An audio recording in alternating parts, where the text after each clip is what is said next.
Welcome back. We're going to be doing another MiniEggs math pattern problem.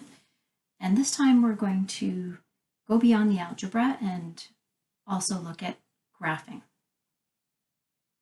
If you haven't seen the other videos in this series, go check them out. Okay, so I've already started by laying out 4 different steps in a pattern, and you can see from the number of candies that I've got here on the table that it's a growing pattern. So it's called an increasing pattern. I'm going to tell you right off the bat that it is linear, which means that the change from one step to the next is going to be consistent. So in order to break it down and figure out what the pattern is, I'm going to rearrange these eggs a little bit. And that should help to figure out what is going on here. Okay, so what I see is I've got separated out a group of 3 that was based on step 1. And then from step 2 onwards, I've got additional groups of 2 that are being added.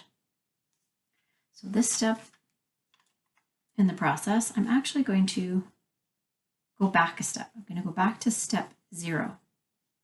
So if I consider that each step in the process, I'm adding a group of 2, okay?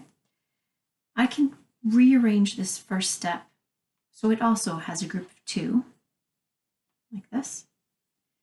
And now what I've got is a 1 as my constant plus 2. And I'm going to break that little group of 3 up similarly for the rest of these.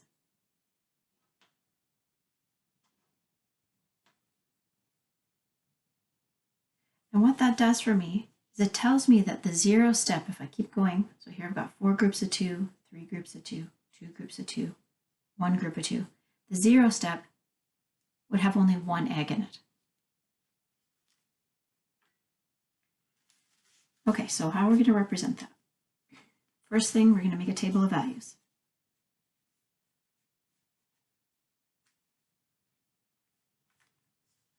And in that table of values, I will represent 2 things. I'm going to represent the steps, which I will call n.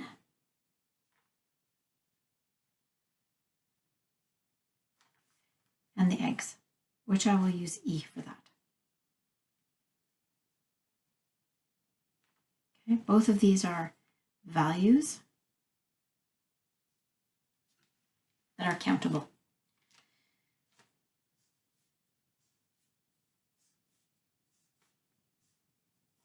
Okay, so in the 0 step, I figured out that there was 1.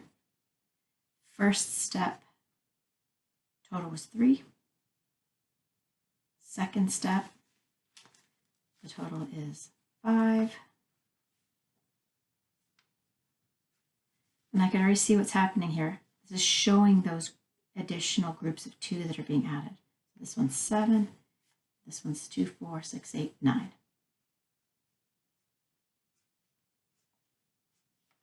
So the top here, the step numbers are going up by 1, and the egg numbers are going up by groups of 2, which I could extend that pattern. I could use that to figure out how many would be in step 5, step 6. But there is a way, for example, that would require adding on 2 over and over again. And using a little bit of algebra, I can skip this adding on process and get directly there. So for example, let's say I was being asked to find how many are in the 25th step. I don't want to add on 2 and 2 and 2 all the way up to 25 steps. So we're going to use algebra to make that a little bit faster. Let's get these guys out of the way. So there's 2 pieces of information that I need in order to generate the pattern rule.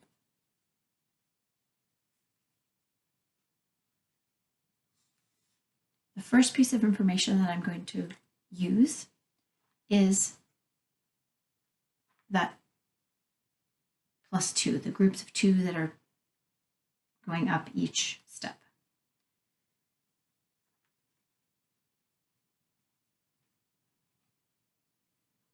Okay, that's the first piece of the pattern rule that I have to take into consideration.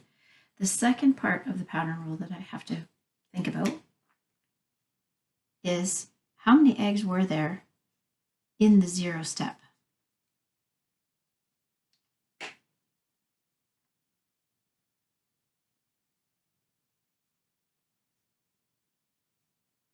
And that was 1.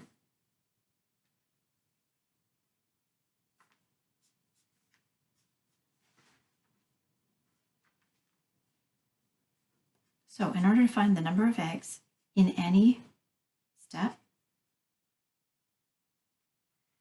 I'm going to take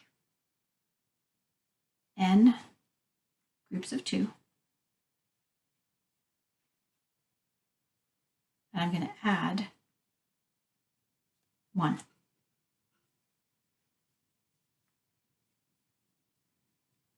So number of eggs was variable e. N groups of 2, I can translate that as n times 2 plus 1. The convention in mathematics is to take this multiplier, turn it into a coefficient, meaning move it in front of that n, just to clean it up a little bit. So it becomes 2n instead of n times 2 plus 1. So there's my pattern rule for this pattern. And I can test it out. I'm going to do a little verification.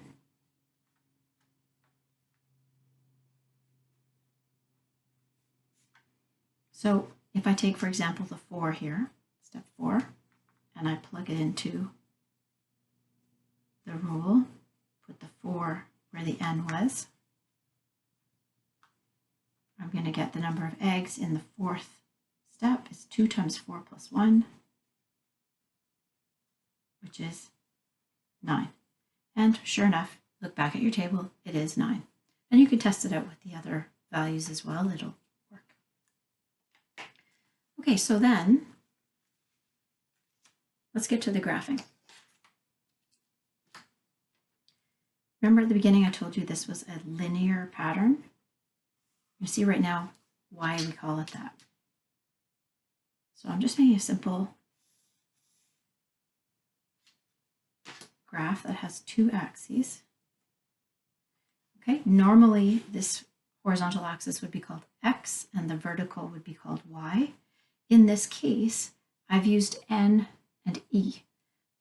So I'm going to use n as my horizontal axis and e is my vertical axis.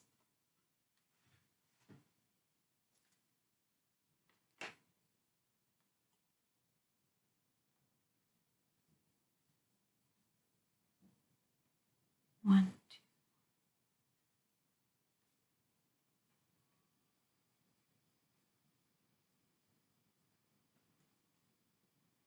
I'm going to get all the way up to 11 there. So when you're numbering axes, you don't have to write every single number down when you're writing your scale. Especially if you know that you're going to be getting into double digits or something like that, it makes sense. You could skip.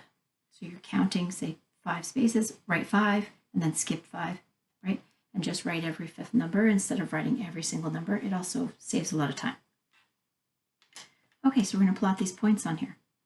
So the first value in our rule was the 0 step had 1. So 0 step, so don't go anywhere sideways, start at the middle. 1 egg. So this is the number of eggs. And this is the step number. The first step had 3, so first step 3, that's right here. Second step 5. Third step 7. Fourth step 9. And what you should see pretty quickly here is that all those points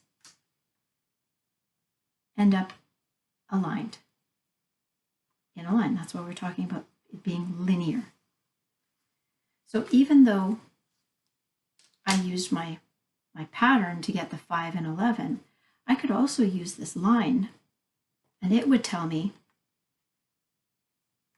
that at step 5, the value is 11.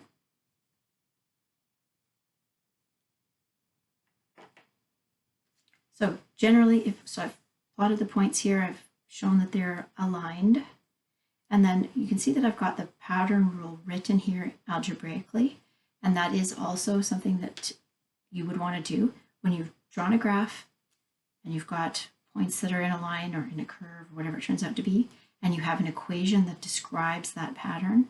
You want to label the line. So it's kind of like putting a name tag on it to say the rule that generated this collection of points is 2n plus 1.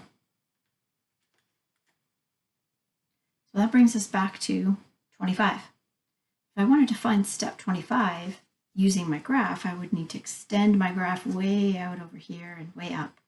Well, that's not very efficient. Graphing's not always the best way. So I'm going to go back to my algebra because that's going to be much faster. So the 25th step, I will use the rule 2 times 25 plus 1 will give me how many eggs would be in that step. 2 25s is 50 plus 1, so this is going to be 51.